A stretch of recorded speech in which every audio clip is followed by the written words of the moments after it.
प्रिय मित्रों में ज्योतिषकार कमल आप सबका हार्दिक अभिनंदन करता हूं आपके अपने इस प्यारे यूट्यूब चैनल एस्ट्रो कमल में।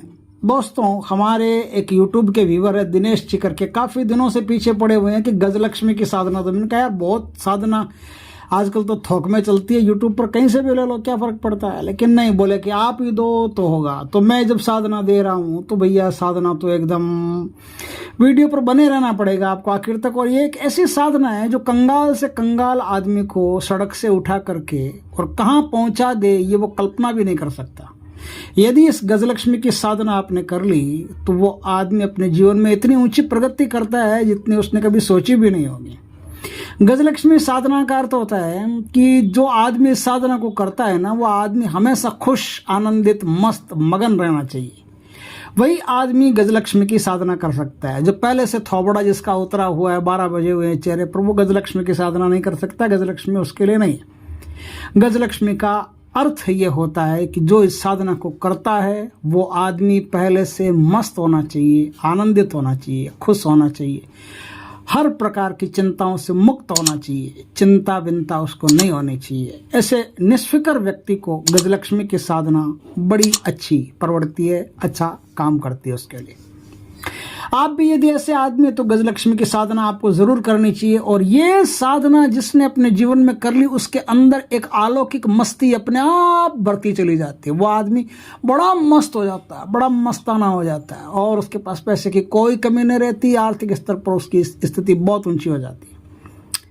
कैसे करते हैं इस साधना को? इस साधना को करने के लिए सबसे पहले यह देखना पड़ता है कि पंचांग में सूर्य किस राशि में है, क्योंकि सूर्य जब कन्या राशि में होता है तभी गजलक्ष्मी की साधना करनी पड़ती है। सूर्य कन्या राशि में हो और ज्येष्ठा नक्षत्र उस दिन पड़ रहा हो। जब सूर्य एक राशि में 30 दिन रहता है ना, 1 महीने रहता है। उन 1 महीनों में यदि ज्येष्ठा नक्षत्र आ जाए तो ज्येष्ठा नक्षत्र के दिन से ही गजलक्ष्मी की साधना शुरू होती है। उसी से इस साधना को करना पड़ता है। दोस्तों, ये साधना 2 तरह की होती है, वो मैं बताता हूँ आपको कि पहले तरीके से जो साधना होती है ना, वो साधना होती है 42 दिन की। 42 दिनों में साधक को विधि विधान से 1.25 लाख मंत्र जप पूर्ण करने पड़ते हैं और दशांश हवन करना पड़ता है। हवन जो होता है वो गूलर नाम के पेड़ की जो लकड़ियां होती है उससे हम समिधा बोलते हैं, उस समिधा से ही हवन होता है।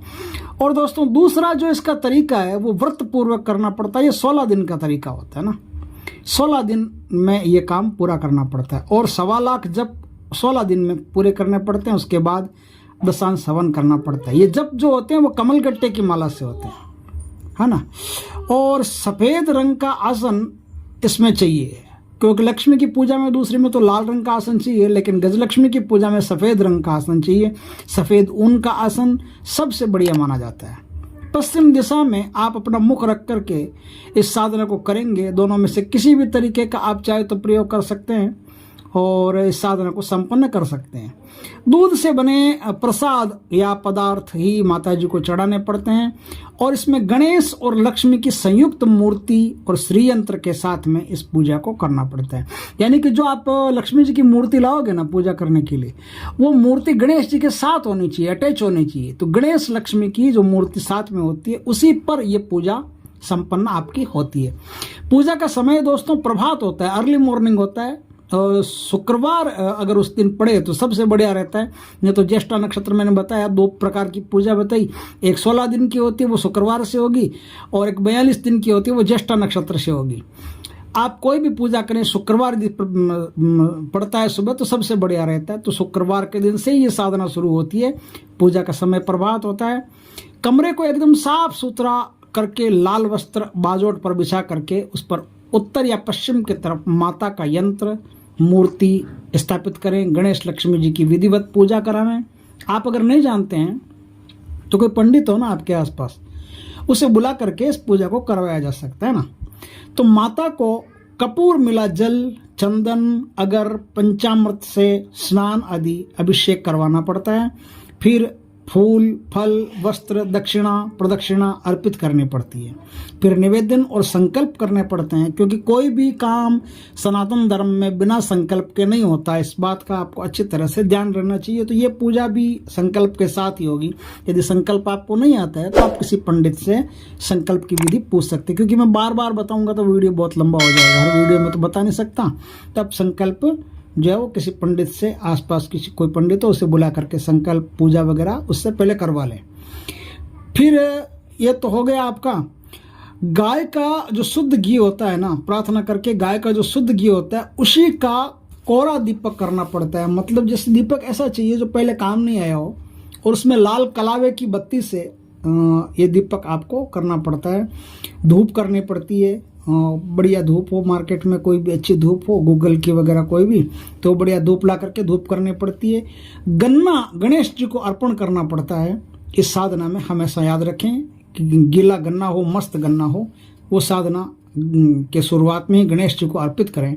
और 42 दिन या 16 दिन जो भी नियत समय आप ले रहे हैं उस नियत संख्या में आपको जाप करना पड़ेगा, और फिर दशांश हवन करना पड़ेगा, तर्पण करना पड़ेगा, ब्राह्मण भोजन करना पड़ेगा। इस प्रकार से आप विसर्जन कर सकते हैं। इस तरह से गजलक्ष्मी की साधना संपन्न होती है। अष्टलक्ष्मी में से गजलक्ष्मी एक ऐसा रूप है जिसकी साधना आर्थिक संपन्नता के लिए बहुत ही बेहतरीन मानी जाती है।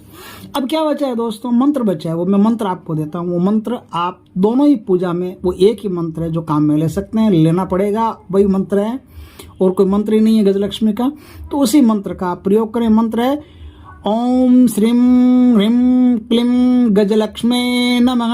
ओम श्रीं ह्रीं क्लीं गजलक्ष्मे नमः। ओम श्रीं ह्रीं क्लीं गजलक्ष्मे नमः।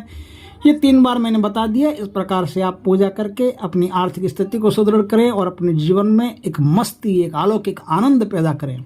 क्योंकि ये जो साधनाएं होती है ना माता जी की, लक्ष्मी जी की, ये खाली धन दौलत के लिए नहीं होती है। धन दौलत क्या, धन दौलत तो आया गया, लेकिन धन दौलत के साथ जो चीज मिलेगी ना आपको, जो अलौकिक आनंद मिलेगा, उसकी बात बड़ी अद्भुत होती है साहब। तो एक बार इस साधना को संपन्न कीजिए। और दिनेश जी से रिक्वेस्ट है कि वीडियो को खूब शेयर करें, लाइक करें, कमेंट करें। आप सबसे भी ये रिक्वेस्ट है कि वीडियो अच्छा लगे तो कुछ न कुछ वीडियो में अपने विचार जरूर लिखें, कमेंट करें, जय श्री राम, जय श्री कृष्णा, कुछ भी लिखें। और पहली बार आप हमारे चैनल पर आए हैं तो चैनल को सब्सक्राइब करें, पास में जो बेल आइकॉन का बटन है वो दबा दें, ताकि हमारे ज्ञानवर्धक जानकारीपूर्ण वीडियो सबसे पहले आपके पास आ सके। जय श्री कृष्णा, जय माँ लक्ष्मी की दोस्तों।